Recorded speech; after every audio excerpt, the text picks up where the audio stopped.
بستر پر بیٹھ کر کھانا کھانے سے کیا گھر میں غربت آتی ہے؟ بستر پر بیٹھ کر کھانا کھانا خلاف سنت ہے۔ اگر کوئی بستر پر بیٹھ کر کھانا کھاتا ہے تو کیا وہ گنہگار ہوگا؟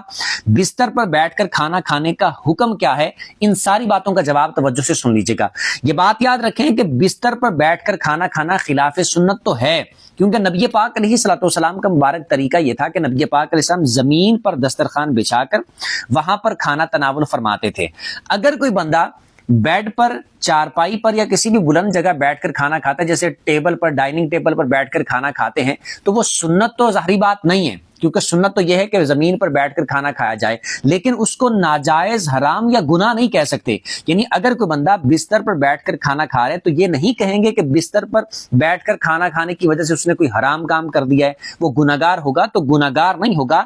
بستر پر، چارپائی پر، بیڈ پر، ٹیبل پر بیٹھ کر اگر کوئی بندہ کھانا کھاتا ہے تو یہ جائز ہے، گناہ کا کام نہیں ہے۔ سنت پر عمل کرنے کا ثواب نہیں ملے گا، لیکن گناہگار بھی نہیں ہوگا۔ اور جو لوگ یہ کہتے ہیں کہ بستر پر کھانا کھانے سے گھر میں غربت آتی ہے یا پھر کوئی نقصان ہو جاتا ہے یا کاروبار میں تنگ دستی آتی ہے، تو یہ بھی بالکل غلط بات ہے۔ ہاں، یہ بات اپنی جگہ پر ٹھیک ہے کہ کھانا کھانے کی ایک اپنی جگہ ہونی چاہیے، اور بستر جو ہوتا ہے یہ آرام کرنے کے لیے ہوتا ہے، لیٹنے کے لیے ہوتا ہے، سکون کے لیے ہوتا ہے، کھانا کھانے کے لیے نہیں ہوتا۔ لیکن اگر کسی بندے نے بستر پر بیٹھ کر کھانا کھا لیا تو وہ گنہگار نہیں ہوگا۔